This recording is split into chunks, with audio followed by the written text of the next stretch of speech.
Let's bring in Virginia Attorney General Jason Miyares. Thanks very much for being with us, General. This gang leader was arrested in your Commonwealth. Did your office or anybody have any idea that he was operating there? Well, I mean, I think what has been transformative really since the beginning of this administration is the level of intelligence and cooperation we have received from this Justice Department. From day one, they have said, we want to be partners with you. One of our big challenges in law enforcement is when law enforcement silos information. This was an intergovernment agency task force, state and local and federal. And they brought an enormous amount of intelligence to bear. This individual has been on law enforcement's radar, but to the extent of where he was in the chain was really remarkable. The fact that he was a top 3 leader of MS-13 nationally in America, living in Woodbridge, Virginia, right outside our nation's capital. And the fact is we were able to, from the time that we launched this intergovernment task force to track down an MS-13 and TDA to nail this individual in such a short time period, and other MS-13 and TDA members as well, it really shows that when you are locked arms and working together, how quickly you can get some and break some of these transnational gangs, and that's what we're in the process of doing. Our federal partners have been exemplary in what they have shared with us, cooperation that we previously had not seen that we're getting now. Yeah, the record of arrests is significant, and we have a graphic that shows that. Homeland Security, working with Virginia law enforcement, has made 342 total arrests so far, 19 members of the Tren de Aragua gang, and 28 MS-13 gang members arrested in your Commonwealth. Now, what about the role of sanctuary cities? Because you have some in Virginia, and President Trump and other federal authorities are not happy about that. Well, it has been a challenge because you've had in some of these areas, particularly in Northern Virginia, local law enforcement, local sheriffs, local Commonwealth's attorneys who view themselves as social workers instead of prosecutors and law enforcement.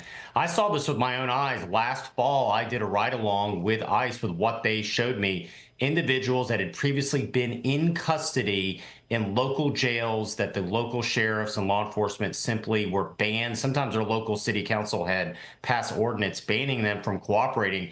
Individuals on drug charges, weapon charges, all it was take was a notify ICE they're there. An individual, for example, an MS-13 gang member who was indicted on a rape charge, a liberal judge gave him bond rather than notifying ICE. He was allowed to walk. It took several weeks to track him down. And when he did, he ran from federal agents as well, couldn't get cooperation from local law enforcement. It's those type of issues that are putting Virginians at risk, and they're putting politics over people's safety. I think it's shameful the way they refuse to cooperate with federal authorities on these repeat violent offenders that are here illegally, gang members, and already been arrested for violent crime, and they still won't cooperate. And that's why Governor Youngkin's taking the measures that he's taking. Yeah, let's play some of what Governor Youngkin had to say about sanctuary cities and the future that they face in your Commonwealth of Virginia. Listen.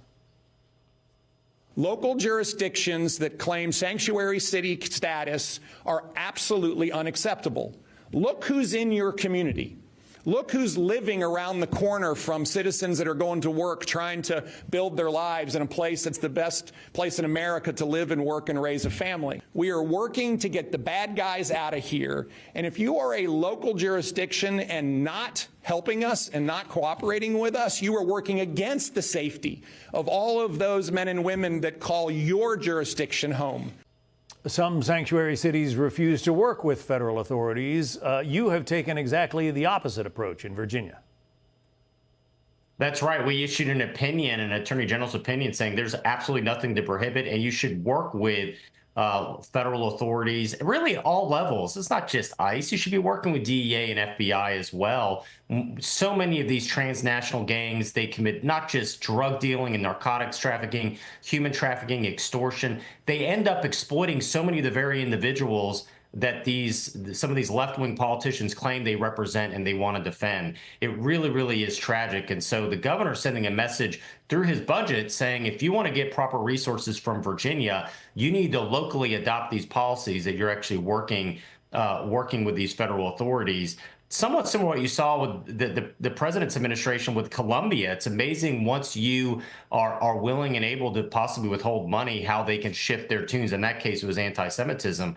I think similar here is what the governor right now is using the budget, saying you have got to be able to cooperate with federal authorities because this is about protecting our fellow citizens, protecting Virginians. And right now, too many local politicians in certain areas of Virginians are putting politics over people's safety and not doing the right thing. Virginia Attorney General Jason Miyares, thank you. Thank you. Hey, it's Will Kane. Click here to subscribe to the Fox News channel on YouTube. It's the best way to get our latest interviews and highlights. And click to subscribe to the Will Kane podcast for full episodes right now.